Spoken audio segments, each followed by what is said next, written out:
Ok, Martim, obrigado. Obrigado também a vocês por estarem presentes. Vamos falar um bocadinho hoje sobre as emoções. Tentei adaptar um bocadinho, na perspectiva das emoções no período da adolescência, que é o período que a maior parte, calculo eu, quase todos vocês se incluem. E também adaptar um bocadinho aqui ao contexto esportivo, porque eu sei que muitos de vocês praticam desporto, ou gostam de desporto, né, ou veem desporto frequentemente. E também temos cá o Bebé, um amigo meu, exatamente para ele partilhar um bocadinho da experiência dele, de como é lidar com as emoções, gerir as emoções dentro no caso dele, dentro da quadra, não é? Dentro do campo. E vamos falar um bocadinho sobre isso hoje, está bem? Vou partilhar aqui uma apresentação rápida convosco, está bem? Digam-me se estão a conseguir ver, por favor. Se não tiverem, avisem, está bem? Ok. Conseguimos. Conseguem? Yeah. Pronto. Tentar pôr aqui as janelas aqui de lado. Ok, pronto. Ok, então a ideia hoje de falar das emoções, eu acho que é também benéfico, não só falar das emoções, mas também falar da questão do controle emocional. No final, eu acho que é isso que é essa ferramenta ou essa capacidade que nos ajuda também a lidar um bocadinho melhor com as nossas emoções e também com as emoções dos outros. E às vezes é difícil, é um desafio grande. Relativamente a este tema das emoções, eh, as emoções é um tema muito debatido, muito falado, mas é de difícil definição.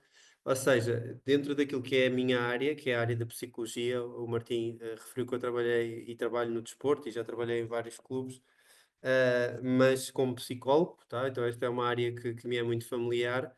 Uh, e não há, dentro do campo da psicologia, uma única definição daquilo que são as emoções. Se eu vos perguntasse como é que vocês definiam a emoção, o que é que são as emoções? É um bocadinho difícil, é um desafio difícil, porque as emoções não são algo material, nós não as vemos, não é? Nós não lhes conseguimos tocar. Aquilo que nós vemos, muitas vezes, é um conjunto de comportamentos que são a expressão de determinadas emoções. Por exemplo, se a gente vê uma pessoa a chorar, eventualmente a gente consegue perceber que a emoção que está por trás do choro pode ser, por exemplo, a tristeza. Mas nós não conseguimos ver a tristeza, nós não conseguimos tocar na tristeza. Então é de facto um desafio, porque o nosso mundo não existe sem emoções. Todos nós, todos os dias, desde o momento em que acordamos e até ao momento em que nos deitamos, nós experienciamos um conjunto vasto de emoções, e as emoções têm de facto um impacto muito grande na nossa vida. Porquê?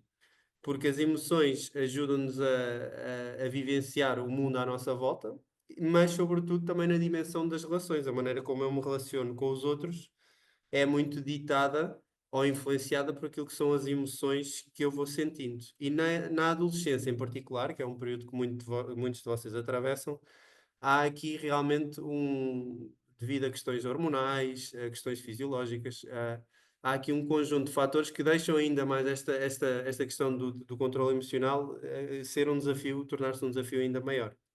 Mas começamos aqui um bocadinho por um filme que eu não sei se vocês já viram, eu calculo que já, que é o Inside Out, em português traduzido por Divertidamente. Portanto, o primeiro filme saiu há uns anos atrás, agora mais recentemente já saiu o Divertidamente 2, e é um filme muito interessante porque ele debruça-se exatamente sobre aquilo que são as emoções, a maneira como elas se expressam e a maneira também como afetam o nosso comportamento, e as nossas relações, e as nossas atitudes, ok?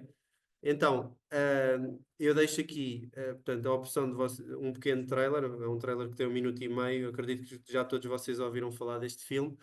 Quem ainda não ouviu falar ou não viu, acho que era uma boa oportunidade. Eu sei que é um filme, pronto, de animação, da Pixar. Alguns de vocês, se calhar, pensam, ok, eu já não tenho idade para isto, ou já não gosto disto.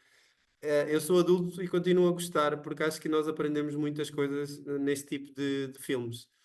Por isso fica o convite. Se vocês quiserem explorar um bocadinho melhor aquilo que são as emoções, a maneira como elas se expressam, fica aqui a sugestão vocês também poderem ver este filme, o 1 e o 2, ok? Pronto. tentando definir as emoções, como eu vos disse há pouco, é um pouco difícil, é um desafio realmente grande. Aquilo que nós percebemos no campo da psicologia é que as emoções acabam por ser a expressão dos afetos e são bastante intensas. Ou seja, é a afetividade que eu sinto relativamente a alguma coisa ou a alguém. Ou seja, se eu estou mais alegre, se eu estou mais triste, se eu estou mais chateado, se eu estou mais frustrado, se eu estou mais feliz, se eu estou mais irado ou com mais raiva, não é? Portanto, isto tudo são um conjunto de emoções intensas e que se manifestam em função de alguma pessoa ou alguma situação que aconteceu. Imaginem num contexto desportivo. Nós já vamos deixar ouvir aqui um bocadinho o bebé e a experiência dele, mas no contexto desportivo isto acontece frequentemente e de uma maneira muito manifesta. Vocês veem um jogo de futebol, um jogo de futsal, um jogo de basquete, seja que desporto for, ténis, ginástica, aquilo que for, e vocês percebem que há um conjunto de emoções que estão a ser vivenciadas pelo atleta enquanto ele desempenha o seu desporto.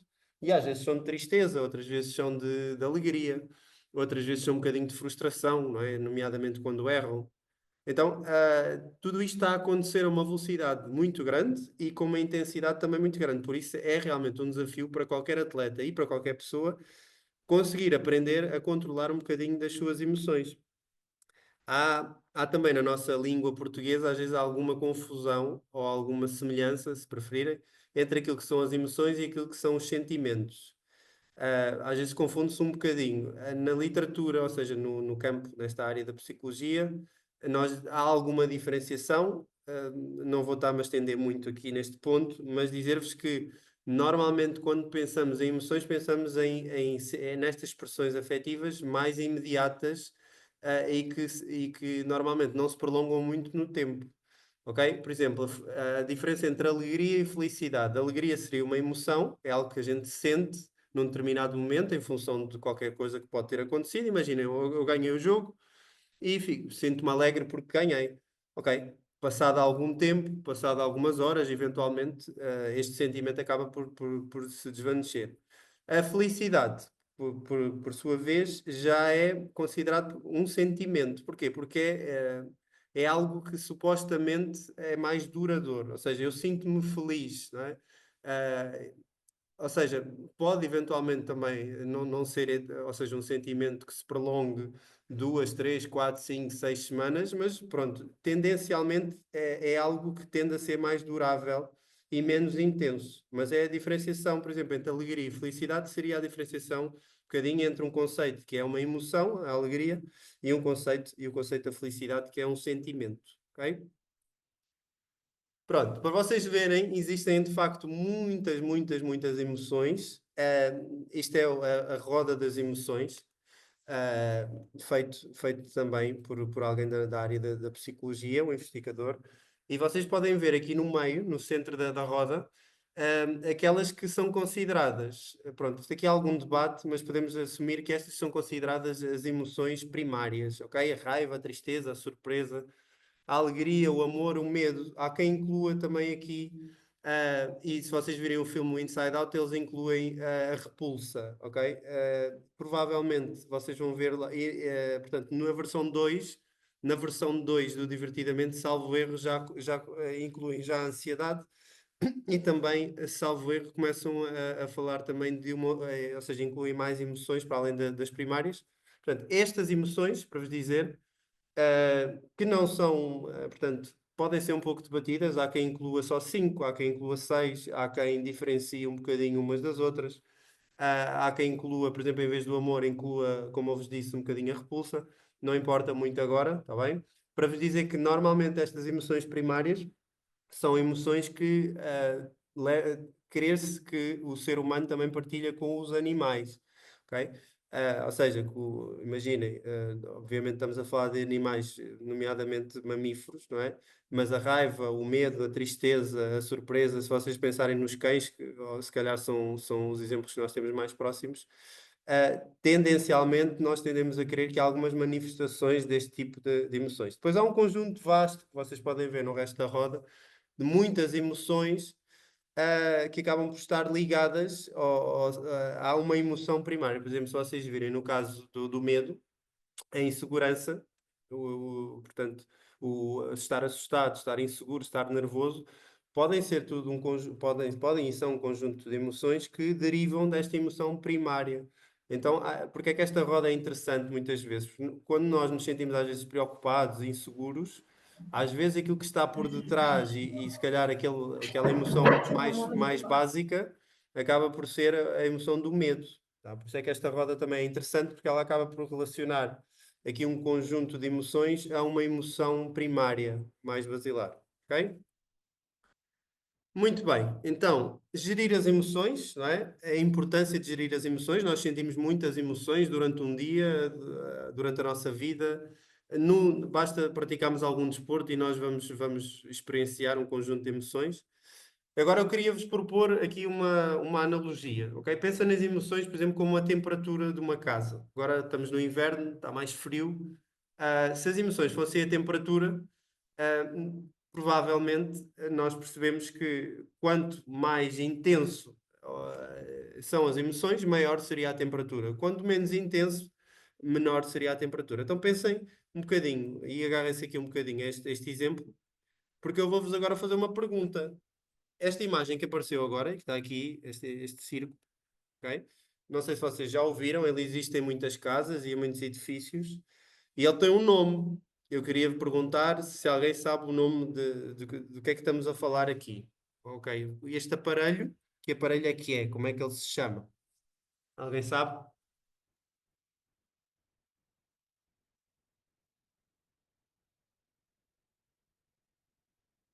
Se alguém souber, podem escrever lá no chat, tá? Eu não consigo agora aceder ao chat, mas depois nós vemos. O Martim também Sim, está a eu ver. posso. Ok? Se quiserem, Alguém já tentou se quiserem adivinhar? colocar no chat, eu posso depois também.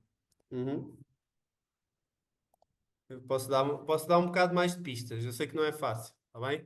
É um aparelho que normalmente funciona ou faz agregado a sistemas de aquecimento, arrefecimento nas casas. Ou seja, imaginem um ar-condicionado. Por exemplo, os ares-condicionados normalmente têm este tipo de aparelhos. Alguma ideia? Quem quiser falar tem que ligar o microfone. Eu não sei se estou a ver a malta da SESI, da cooperativa, querem dizer alguma coisa.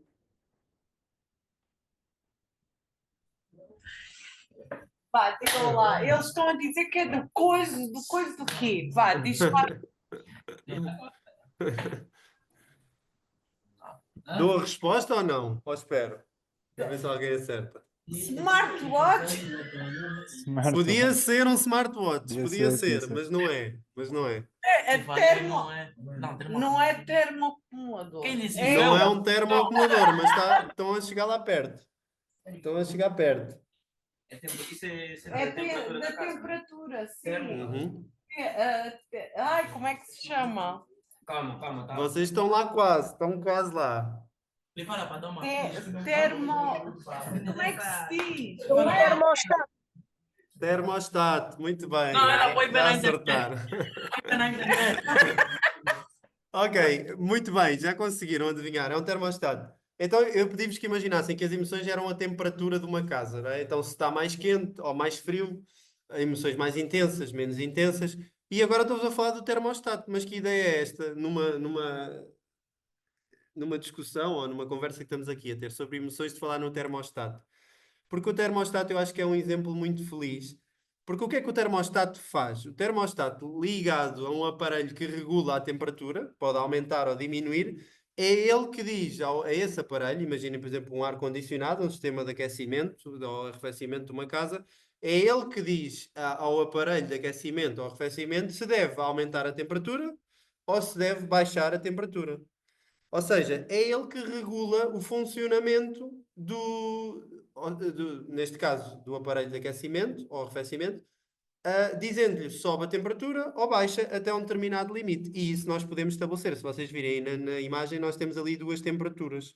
Ou seja, uma temperatura mínima, uma temperatura máxima em que nós queremos. E dizemos ao termostato que queremos que a sala, que o edifício, que a casa esteja entre aquelas duas temperaturas, por exemplo.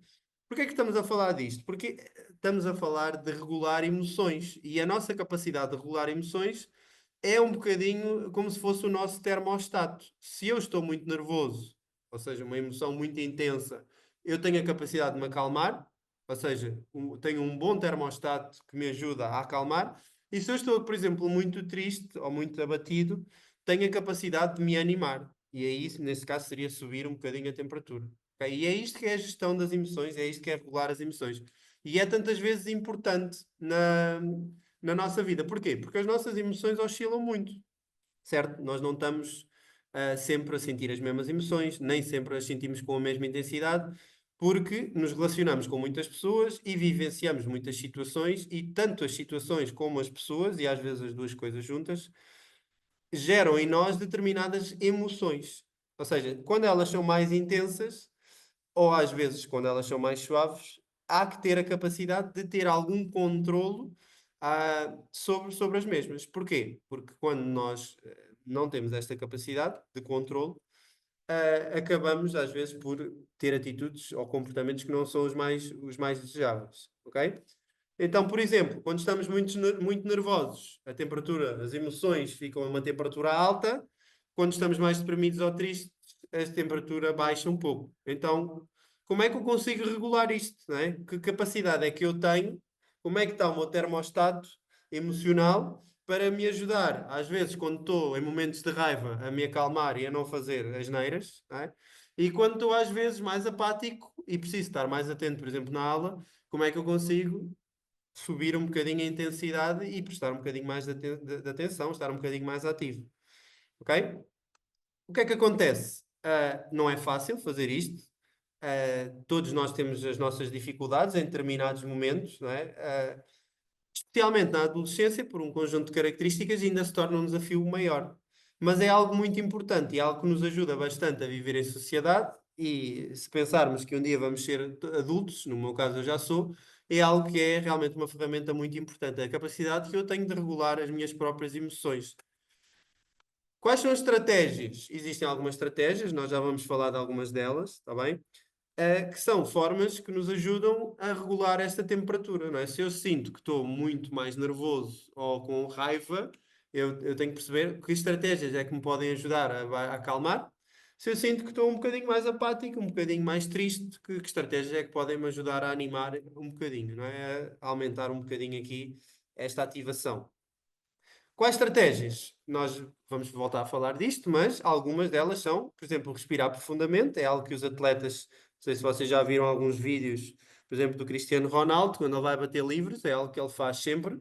Ajuda a baixar um bocadinho o nível da ativação, mas também a concentrar. Ou seja, contribui para a regulação emocional. Conversar com alguém, às vezes é algo que nos ajuda também a repensar aquilo que estamos a sentir. Às vezes fazer uma pausa, ou seja, se eu estou muito atarefado, se eu estou muito estressado, às vezes eu tenho que parar. A prática da atividade física é também um bom elemento, não é?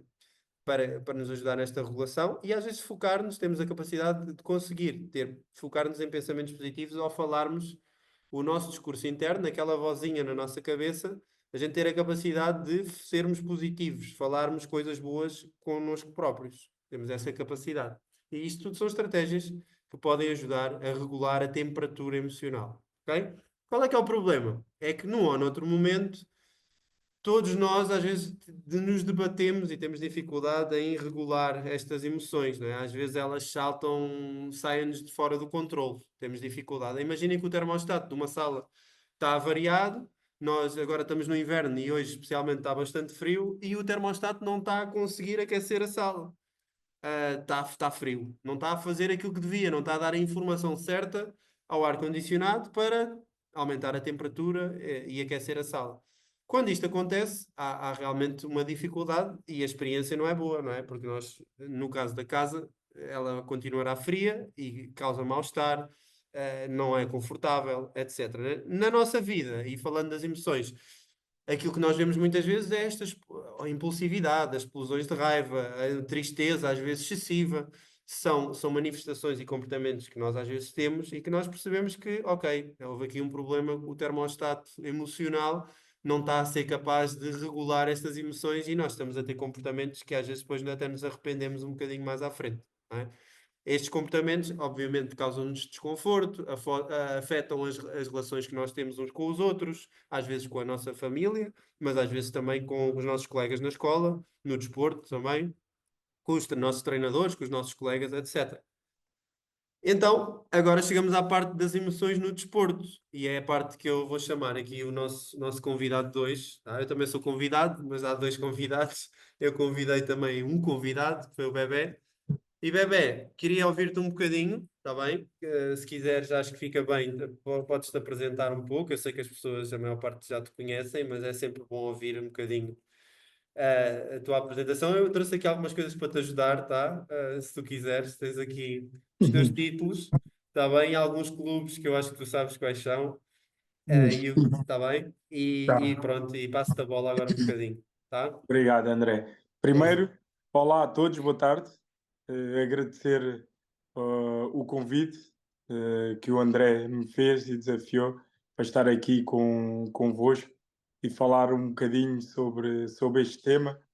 É um tema que um tema muito difícil, um tema que eu também passei por muito no desporto, fiz algumas asneiras, fiz outras coisas, ou melhor, muitas vezes não soube lidar com as minhas emoções no desporto. Mas então, reforçar essa ideia, agradecer mais uma vez o convite e é um prazer estar aqui convosco.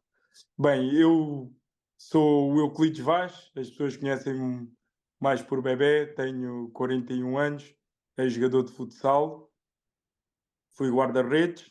Neste momento, eu faço parte da equipa técnica nacional de futsal, eu sou treinador dos guarda-redes da formação da nossa seleção das seleções de futsal, desde o sub-13 até ao sub-21.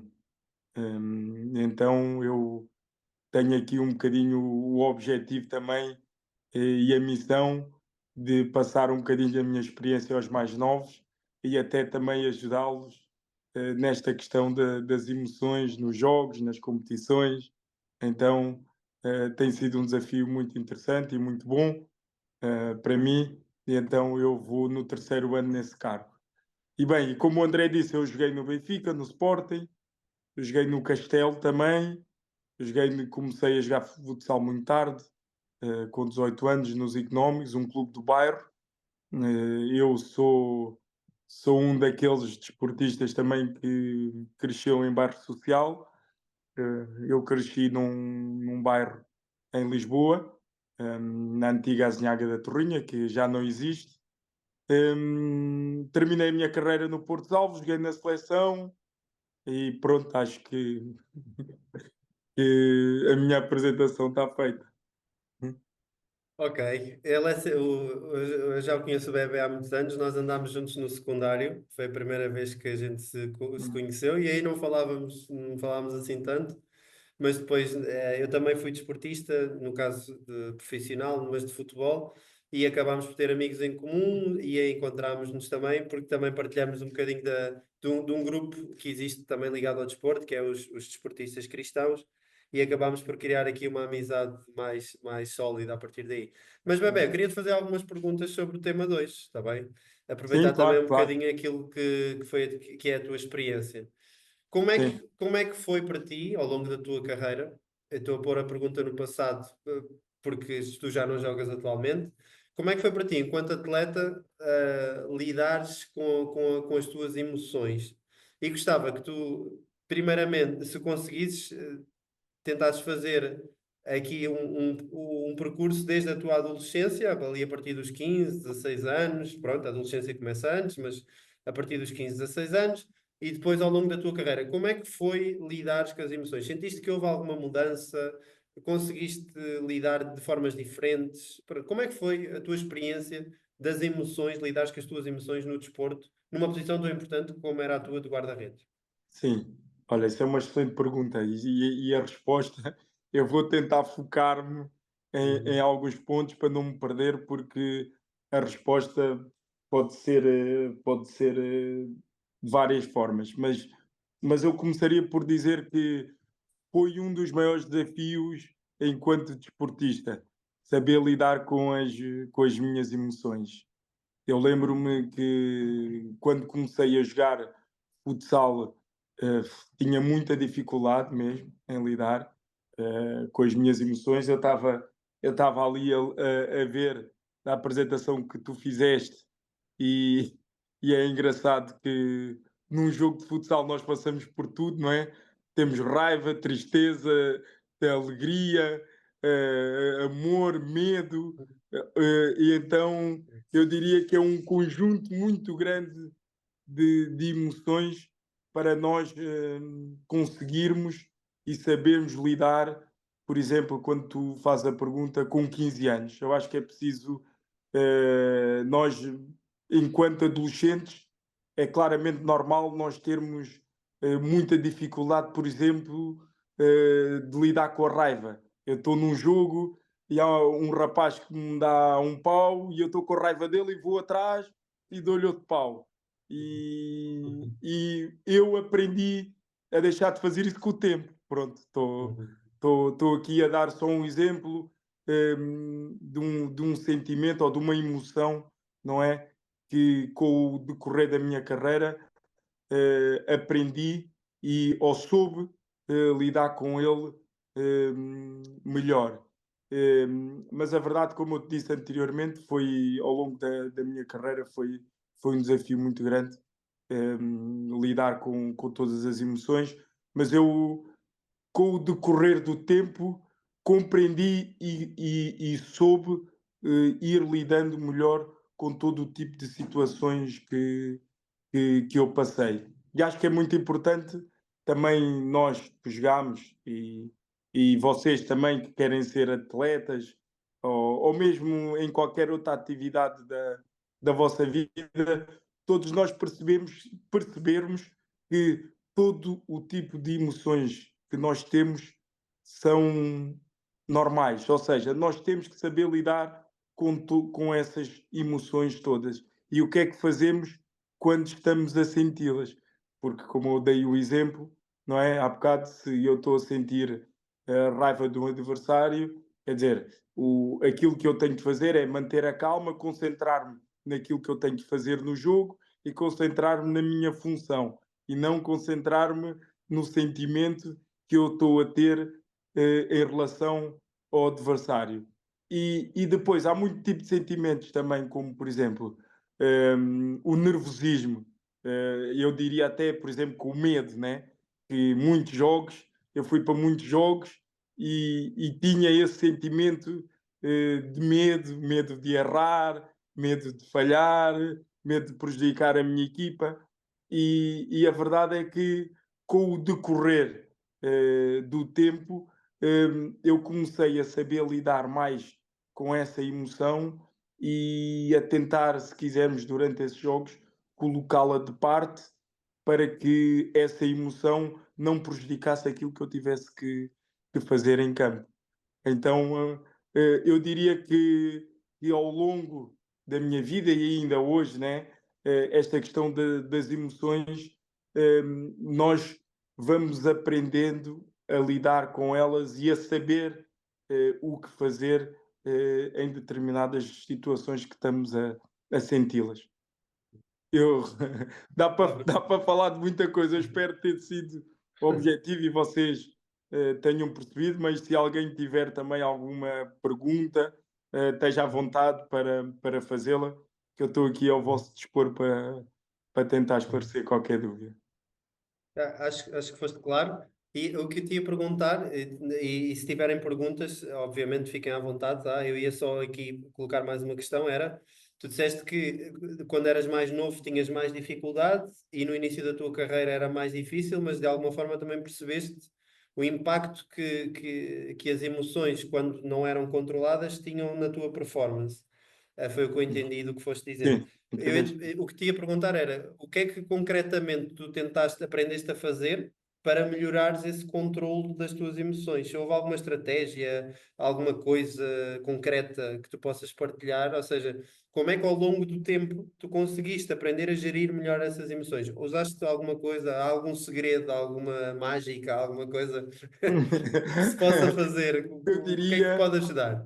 eu diria que houve uma decisão que eu tomei que fez muita diferença nesta questão de conseguir e saber lidar com as emoções no desporto. E vou-vos dar um caso concreto.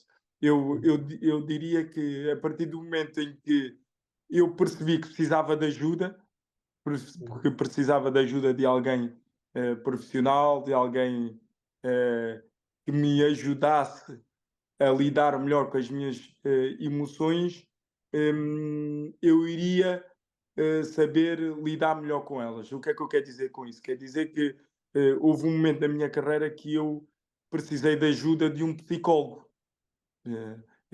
Então, eu, principalmente quando estava no Benfica, passei por algumas situações muito difíceis e eu disse: não, eu tenho que pedir ajuda a alguém que perceba da situação e que me possa ajudar a saber lidar com tudo isto. E então eu tive um psicólogo durante vários anos e que me ajudou a saber lidar melhor com as emoções. Eu vou-vos dar um caso concreto. Por exemplo, tristeza, e eu dentro da tristeza eu colocaria a frustração. Como todos vocês sabem, guarda-redes só joga um, não é? Só há um que joga, não jogam dois. E muitas vezes, quando eu não jogava no Benfica, eu ficava muito triste e ficava muito frustrado. E isso muitas vezes acabava por prejudicar-me muito e eram sentimentos que, como tu disseste, Ricardo, prejudicavam claramente a minha performance e tanto no treino e às vezes no jogo quando eu jogava, né? Mas a maioria das vezes eu não jogava. E então o que é que uma ajuda bem concreta que o psicólogo me deu foi eu concentrar-me, por exemplo, naquilo que eu controlo. Ou seja, tu não estás a jogar, estás triste, mas concentra-te no teu treino, concentra-te naquilo que tu tens que fazer, concentra-te naquilo que tu controlas. Porque o jogar ou não jogar, eu não controlo. Portanto, eu vou-me concentrar naquilo que eu controlo. E aquilo que eu controlo é treinar bem, dar 100% e dar o meu melhor.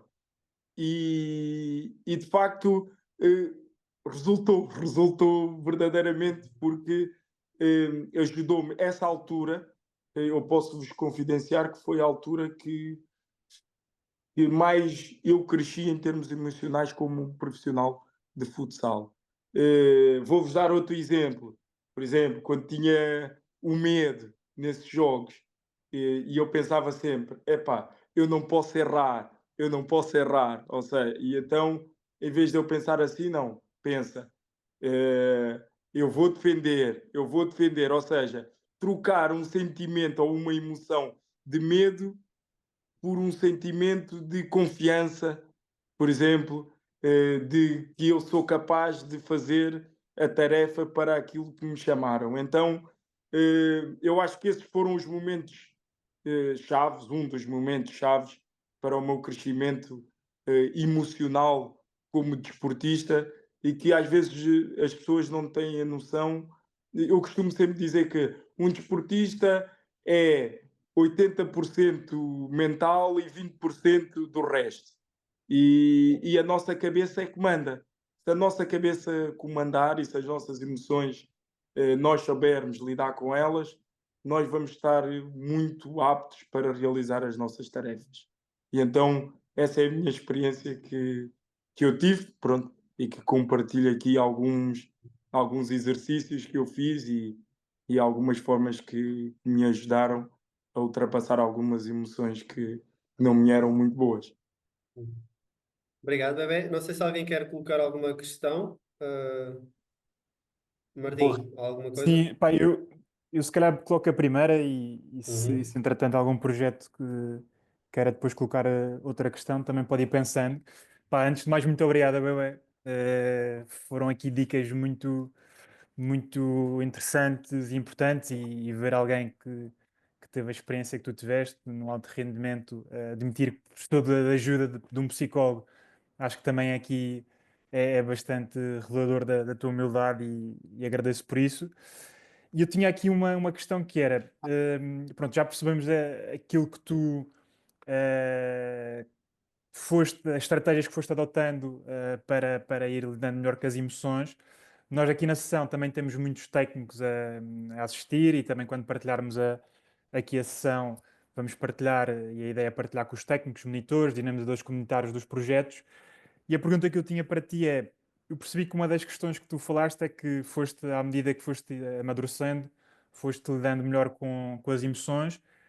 E além do psicólogo, que foi importante para ti numa fase da tua carreira, que papel é que teve os treinadores, os treinadores adjuntos, o staff, nos clubes que passaste?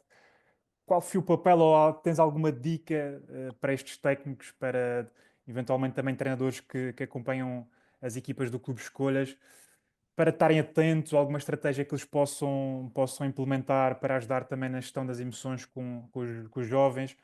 Ou seja, na altura que eras mais novo, sentiste que algum treinador teu foi importante nesta questão da gestão das emoções? Tens algum exemplo que possas dar também para os técnicos poderem ter aqui alguma ideia de como é que podem ajudar os seus jovens? Sim, sim. Olha, eu tive um treinador na minha formação, por acaso não foi no futsal, foi no futebol, no Sacavenense, que foi o Mister Paulo Nunes, que foi uma pessoa que me marcou muito. Nós ainda hoje até temos contacto. E foi sempre alguém que demonstrou uma preocupação para com os seus atletas muito grande e acabou por criar uma relação muito forte com muitos deles. E eu lembro-me que muitas vezes não, algumas vezes aconteciam algumas situações em que nós, como atletas, cometíamos, jovens atletas, né? Na altura éramos pseudo jogadores de futebol, mas havia muito a questão de muitos erros que nós cometíamos e que prejudicavam a equipa em momentos em que isso não deveria acontecer. E uma das coisas que esse mister sempre nos fez foi chamar-nos à responsabilidade. Ou seja, aquilo que tu fizeste não é correto, eu continuo a gostar de ti da mesma forma, mas aquilo que tu fizeste tem uma consequência. E a consequência, na altura, era ou não eras convocado, ou não treinavas. Ou seja, aquilo que ele tentava nos passar era demonstrar-nos que tudo aquilo que nós fazíamos de errado teria uma consequência, não é? E não era por nós estarmos a sofrer essa consequência que ele deixava de gostar de nós, mas não. O objetivo era responsabilizar-nos. E então eu acho que de todos os treinadores, esse a mim foi dos que me marcou mais. Foi dos que me marcou mais. E não só nessa questão do desporto, mas também extracampo, que era sempre alguém que estava sempre atento, ia às nossas escolas, via as nossas notas, se nós não tínhamos notas que condizessem minimamente com aquilo que eles estavam à espera e que nós estávamos aqui a trocar as nossas prioridades, nós éramos chamados à razão. Então, isto são todo tipo de situações em que eu, naquela altura, se calhar não perceberia ou não percebia tão bem a importância que acabou por ter como percebo hoje. E então foi sempre alguém que esteve muito atento, era sempre muito cuidadoso connosco, e então foi alguém que nos marcou muito. Foi alguém que nos marcou, eu digo porque há um atleta até que agora é atleta do André, que é um deles, que é o Fonte, também na altura foi meu colega, e então ainda hoje temos uma relação. Então essa era a dica, era que vocês estejam atentos, não é? Acima de tudo, responsabilizem os jovens, os adolescentes, que muitas vezes nós não, como adolescentes, não queremos ser responsabilizados por aquilo que nós fazemos, mas a verdade é que estão-nos a ajudar a crescer e estão-nos a ajudar a amadurecer. Eu acho que isso é o mais importante de tudo. Boa, boa, muito obrigado, Bebé. Eu não sei se alguém tem alguma questão, se algum técnico, algum jovem quer perguntar alguma coisa ao Bebé. Pronto, como eu disse, nós também depois vamos partilhar aqui a sessão com todos.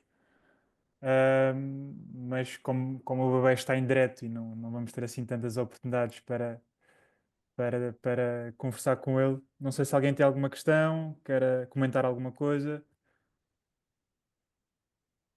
Sofia? Olá, boa tarde. Conseguem-me ouvir? Sim, sim, Consigo. Sim, sim. Olá, Sofia. boa Sim, tarde. olá, Olá. obrigada. Não, Pronto, Bebé, gosto em conhecê-lo e parabéns por toda a obrigado. sua carreira. Acompanho e vou acompanhando o desporto em geral, mas principalmente o futebol e o futsal. Pronto, no fundo aqui a minha questão é um bocadinho ao Bebé e também ao Ricardo. Tem a ver com a questão do futebol ou futsal feminino. Pronto, no fundo, a gestão das emoções de miúdas que iniciam este caminho do desporto, no qual inicialmente é misto, e pronto, aquilo que eu vou verificando, inclusive a minha filha iniciou o futebol este ano, tem 7 anos, e não há equipas de meninas de 7 anos, então esta gestão de miúdas, não é, que iniciam esta aventura no mundo que há muito tempo tem sido só para rapazes e homens, que estratégias ou de que forma é que acha que podemos, de alguma forma, dar-lhes ferramentas para aguentar, entre aspas, a pressão mais masculina, no fundo, não jogas nada, és menina, não é? E também como é que conseguimos também fazer chegar aos miúdos, quando recebem miúdas, a recebê-las bem e de alguma forma incluí-las. Pronto, é assim, é um bocado geral, mas acho que também toca porque não é difícil. Não me passam a bola porque eu sou menina, não é? Nos treinos, nos jogos, pronto, estas mais em mais novinhos, não é? No fundo, era essa a questão e obrigada. Nada. Queres começar tu? Começo eu, André. Podes começar, força. Sim. Bem, eu vou começar pela última pergunta que a Sofia fez, que é a questão das miúdas, da dificuldade que muitas vezes os rapazes não passam a bola. Isso é uma situação, isso não acontece só de homens para meninas, mas às vezes de rapazes para rapazes, porque os miúdos, principalmente os que jogam melhor, nunca querem passar a bola aos mais fracos, porque os mais fracos vão perder a bola. E então isso é uma situação muito comum em idades muito pequenas, porque os miúdos que nessas idades só pensam neles, não têm a clara percepção de que tanto o futebol como o futsal é um desporto coletivo. E o que é que eu quero dizer isso? É que eu, para ter sucesso, eu preciso do meu colega do lado. Por isso é que há muitos que agarram a bola e querem fintar todos e não passam a bola. Isso é um sentimento que eles têm, uma percepção errada que eles têm da modalidade, que é eu resolvo tudo sozinho. E não resolves tudo sozinho. Tu no futsal tens ali mais 4 colegas teus ao teu lado que te vão ajudar a resolver o problema da tua equipa, porque o problema é junto, é de todos, não é só teu. E se o problema é de todos, então vamos agarrar em todos e vamos resolver esse problema. Eu acho que eu estou a falar e eu estou à vontade porque eu tenho aqui um filho de 12 anos que às vezes também ele vem com estas perguntas e nós conversamos muito sobre isso.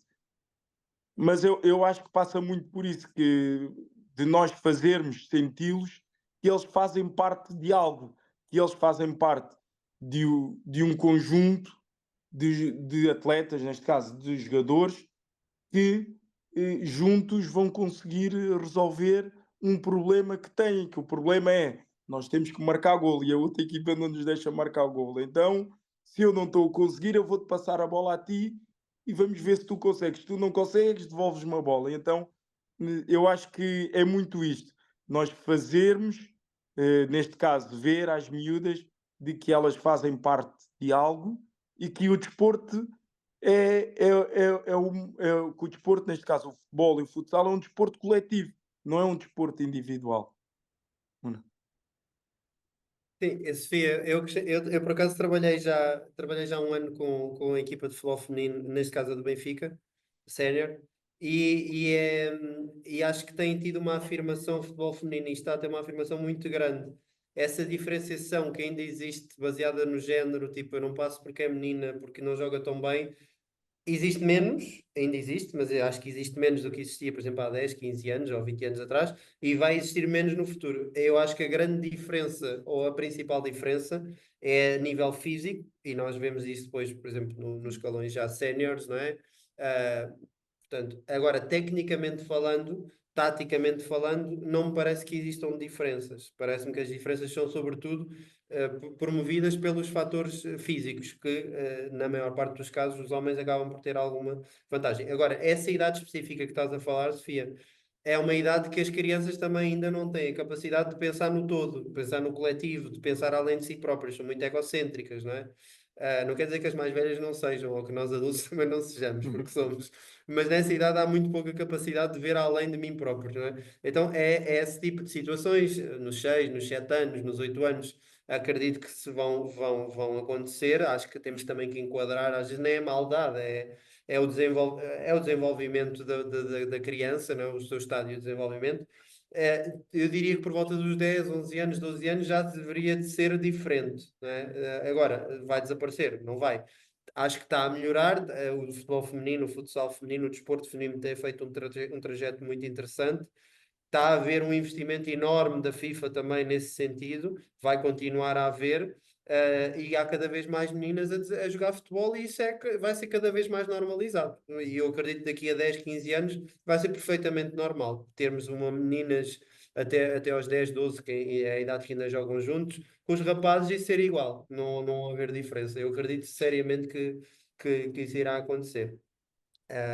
Mas sim, Sofia, eu entendo um bocadinho como mãe, entendo um bocadinho a angústia. Eu percebo, Porque não é? a questão é que, não é, neste período até aos 10 anos, depois é preciso que a própria criança, não é, que tem um sonho e que quer muito jogar à bola, como está no meio de meninos, continuar a ter força e querer ir aos treinos e jogar, Sim. para quando chegar à idade em que já joga meninas contra meninas, não é?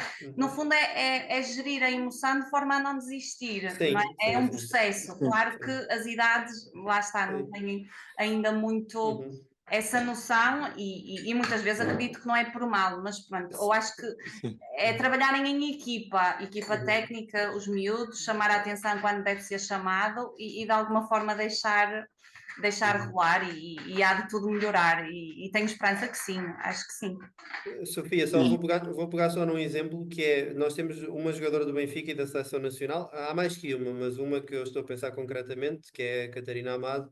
Ela cresceu na Lausanne, e na Lausanne não havia misto, assim, ou jogou até aos 15, 16 anos com os rapazes, que é uma coisa que não acontece nas grandes cidades, né? E foi muito frustrante para ela. Acabou por ser frustrante, bastante frustrante, bastante difícil, mas fez dela uma atleta que, a nível físico, tem uma componente diferenciada das outras. Ou seja, é realmente difícil, é muito frustrante, mas também produz uma resiliência que muitas vezes traz um benefício depois, mais tarde, como é o caso, por exemplo, da Catarina, que acho que é um ótimo exemplo de resiliência, não é? De querer, de atitude. E daquilo que ela é hoje em dia, não é? Pronto, não quer dizer que isso seja ótimo, nós estamos constantemente a enfrentar dificuldades, não é? Mas também às vezes são as dificuldades que nos fortalecem, não é? E nos ajudam a crescer, não é? Em vários aspectos. Bebé, ias falar? Desculpa. E não, ia dizer que a Sofia, normalmente nessas idades, eles só veem as coisas menos boas. E uma estratégia que nós podemos pegar é enfatizar muito as coisas boas que têm. por exemplo, elas perdem no físico, mas se calhar são muito mais inteligentes a jogar. E então dizer, já viste, filha, olha, ele tem mais força que tu, mas tu já viste, tu és mais inteligente a jogar, tu selecionas melhor o teu passe, defines melhor do que ele. Então é isso que tens de continuar a fazer. E depois também dizer, olha, não és tão boa fisicamente, mas se calhar, olha, começa a trabalhar, aproveita isso como uma forma de tu cresceres. Ou seja, nós virarmos as coisas sempre do avesso, daquilo que eles veem menos positivo, nós tornarmos como um desafio para eles. Acho que isso pode ser uma estratégia muito interessante. Exatamente. Sim, sim. Muito obrigada pela vossa partilha também. Obrigada. Martim, ainda temos 1 ou 2 minutos ou terminamos já? Não, pronto, são 6h30. Se alguém tiver Sim. mais alguma questão, se o Ricardo e o Abel estiverem disponíveis. Eu Podem- queria depois só finalizar, está bem? Só tentar rematar o Então, tema. então fechamos. Se houver, entretanto, questões também, obviamente que Tá não há bem, problema, tá está bem. bem, Boa, Martim? boa. Mas pronto, estávamos aqui a falar das emoções do desporto e o bebé, muito bem, partilhou aqui algumas estratégias, não é? E eu queria partilhar convosco aquilo que eu acho que são no desporto, e na vida, não só no desporto, e aqui emoções que muito frequentemente, ou estados emocionais que muito frequentemente nós nos vemos neles, né? O desencorajamento é frequente. Um bocadinho aquilo que a Sofia partilhou é uma criança que muitas vezes vem do treino desencorajada. Portanto, e o que é que nós podemos fazer? O bebé deu um bocadinho aqui, pegou um bocadinho nesta perspectiva, ele não sabia o que é que eu ia mostrar, nem sabia que eu ia mostrar isso. Mas é nós termos a nossa capacidade, obviamente, se falamos de uma criança de 6 anos, nós temos que ser ensinar ou formatar o termostato dela, ou seja, nós temos que ensinar a criança a lidar com as suas emoções, nós adultos, não é? E ensiná-la, por exemplo, a dizer a ela própria coisas positivas que a lembram, por exemplo, porque é que ela joga, porque é que ela gosta de jogar futsal, ou porque é que ela gosta de jogar futebol, ou que prazer é que ela retira de mesmo quando não lhe passam a bola, ela poder fazer parte de uma equipa, ela poder ter sucesso em alguns momentos do jogo, ela poder ser resiliente e enfrentar as adversidades, seja aquilo que for. Então, para nós também adultos e para os adolescentes, já numa faixa etária um bocadinho mais acima, é importante nós, quando nos sentimos desencorajados, termos capacidade de dizer a nós próprios coisas positivas, lembrar-nos do início, não é? Porque é que nós fazemos isto? Porque é que eu meti nisto? Porque é que eu tenho este sonho, não é? E depois, a partir daí, tentarmos encher-nos um bocadinho a nossa mente, não é? Com esta positividade. Outra questão muito latente, uma questão muito frequente também é nós, em alguns momentos da nossa vida, nos sentirmos rejeitados. E muitas vezes este sentimento de rejeição leva até, às vezes, à raiva, não é? Outras vezes leva à frustração, outras vezes leva a uma tristeza mais profunda, não é? O que é que nós podemos fazer? É difícil, ninguém gosta de estar nesta situação, mas tentar nos lembrar que muitas vezes, quando nos rejeitam, estão-nos a colocar à prova, estão-nos a dar uma possibilidade de nós podermos ser resilientes e, eventualmente, seguir caminhos diferentes. Às vezes são portas que se fecham com rejeições e abrem-se outras portas, não é? O exemplo que a Sofia deu, eu estava a ouvir a Sofia e estava-me a lembrar do Bernardo Silva, um jogador de topo, dos melhores jogadores portugueses da atualidade, que nas camadas jovens do Benfica, a partir dos 11, 12 anos, foi perdendo espaço e chegou aos Júniores, portanto, que é a etapa antes de chegar a sénior, e nem sequer jogava. Era um jogador que preenchia o plantel, não é? Portanto, e nós vemos o que ele é hoje. Porquê é que ele não jogava? Porque fisicamente era realmente inferior aos outros, era baixinho, não tinha tanta força. Aprendeu, desenvolveu estratégias e disse: Ok, eu não consegui na força, não consegui na massa, não consegui na carga de ombro. Então, como é que eu tenho êxito? Tenho êxito de outras maneiras, não é? Tecnicamente mais evoluído, mais inteligente, pensa mais rápido, executa melhor, toma melhores decisões e, apesar da rejeição, apesar da dificuldade, consegue sobressair, não é? Consegue ter êxito, não é? A ansiedade, acho que é ao sentir-nos ansiosos, acho que todos nós nos identificamos um bocadinho aqui, num ou noutro momento da nossa vida, até pela sociedade que temos, não é? O que é que nós podemos fazer? Temos que perceber que quando eu estou ansioso, eu estou em sobreativação, a temperatura está muito alta, então eu preciso de acalmar, eu preciso baixar a temperatura. Como é que eu posso fazer? Como é que eu posso abrandar o ritmo?